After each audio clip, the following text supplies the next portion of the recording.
வாழ்க வையகம், வாழ்க வையகம், வாழ்க வளமுடன். அருளாசன் அருள் தந்தை வேதாத்ரி மகரிஷி அவர்களும் ஒட்டுமொத்த மகான்களும் இறைநிலையும் என்னுள் சூக்குமமாக எழுந்தருளி இன்றைய நாள்காட்டி வரிகளுக்கான கவிவரிகளையும் அதற்கான விளக்கத்தையும் சிறப்பிக்க வேண்டுமாய் சங்கல்பம் மேற்கொள்கிறேன். அனைவரையும் பணிவோடு முதற்கண் வணங்கி ஆரம்பிக்கலாம் என்றிருக்கிறேன். அனைவருக்கும் இனிய காலை வணக்கம். வாழ்க வளமுடன். சாமிஜியினுடைய இன்றைய நாள்காட்டி வரிகள்: கடவுள் பிளஸ் ஆணவம் கண்மம் மாயை மனிதன், மனிதன் மைனஸ் ஆணவம் கண்மம் மாயை கடவுள் என்று சாமிஜி நமக்கு இந்த நாள்காட்டி வரிகள் கொடுத்திருக்காங்க. இதற்கான கவிதை வரிகள்: முன்னோர்கள் செய்த வினை வித்தில் ஒன்று, மூளைகளே உன் செயலின் பதிவனைத்தும் உண்டு, பின்னே நீ புலனையக்கி பெற்ற பதிவுகளும் உண்டும், இம்மூன்று முன்னையே நீ உள்ளுணர் மகத்துவத்தை இயற்றி ஒவ்வொன்றாய் பழிச்செயல் பதிவு அகற்றி வர வேண்டும். உன்னில் பதிந்துள்ள வினை பதிவுகளை நீக்க தணிக்க பொருள் செல்வாக்கு பயனாகாத உணர்வீர் என்று சாமிஜி நமக்கு இந்த கவிதை வரிகள் கொடுத்திருக்காங்க. இன்னொரு கவிதை வரிகள்ல: தந்தை தாய் இருவீர் ஒன்று சேர்ந்து தலைத்தரு உடலாக உலகில் வந்தோம், அந்த இருவீர் வினைகள் அறமோ மற்றும் அழைத்த பதிவுகள் எல்லாம் என் சொத்தாச்சு. இந்த அரும்பிறவியில் முன்மனை அறுத்து எல்லையில்லா மெய்ப்பொருளை அடைவதற்கு வந்த ஒரு உதவி குருவீர் சேர்க்கை வணங்கி குரு திருவடியை வாழ்த்தி வாழ்வோம் என்று இந்த ரெண்டு பாடல்கள் கவிதை வரிகள் கொடுத்திருக்கிறாங்க. வினை பயன் ஒரு தேகம் கண்டிருக்கிறோம்.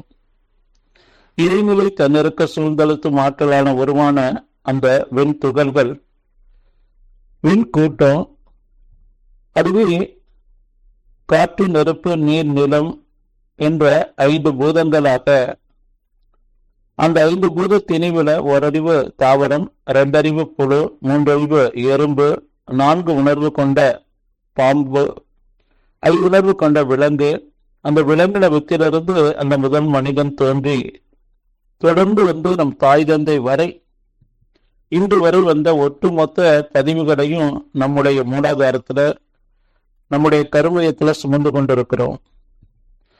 பொதுவாக சாமிஜி சொல்றாங்க, 7 பிறப்பும் எவ்வினையும் தொடரும் 10.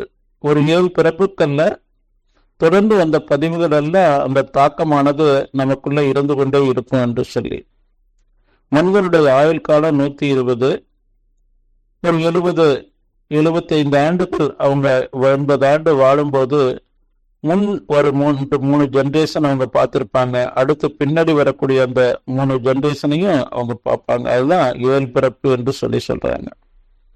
அதே போல நமக்கு ஒரு ரெக்கார்டட் கேசட் நம்முடைய தாய் தந்தை சுக்கிலத்து மூலமாக ஆல்ரெடி பதிஞ்சிருக்கு. அதுதான் சங்கீத பதிவு. பிறந்து உணர்வு தருவ இந்த நாளுக்கு அப்புறம் மேல்பதிவாக போட்ட பதிவு பிறந்த பதிவு.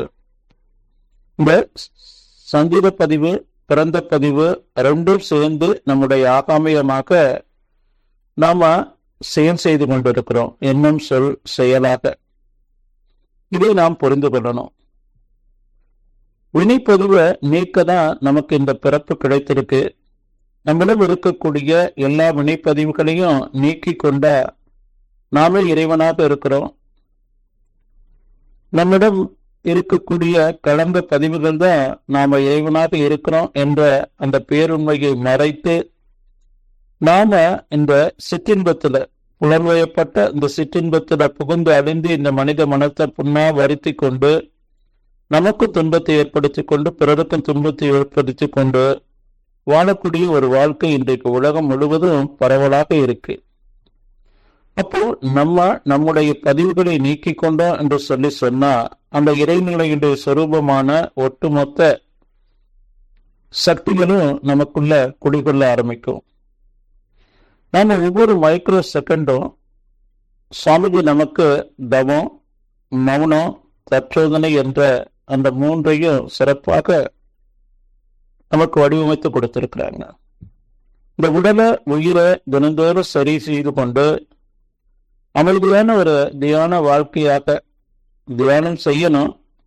அந்த தியான வேறு வாழ்க்கை வேறு என்று நாம நினைக்காம அந்த தியான வாழ்க்கையாக நம்முடைய புருவ மத்தி துரியம், அதே போல துரியாதீத பேரியக்க மண்டல துரியாதீத இணைப்போடும் நம்முடைய உடல்ல உள்ள பஞ்சபூத ஆதாரங்களான மூலாதார, சுவாதிஷ்டானம், மணிப்புரகம், அநாகத, விசுத்தி என்ற இந்த உடலினுடைய அந்த 9 மைய நிலையில நாம அந்த விரிந்த நிலையில மூலாதாரத்தில் இருக்கக்கூடிய அந்த நினைவை நாம் இரவுல இணைப்போடு எப்பவுமே 2 கலந்து நின்று மௌன நிலையை நமக்கு வரக்கூடிய அவ்வப்போது வரக்கூடிய தேவையற்ற அந்த பதிவுகளை நீக்கிக் கொண்டு வாழ்வதுதான் அந்த மனித பிறப்பினுடைய சிறப்பு.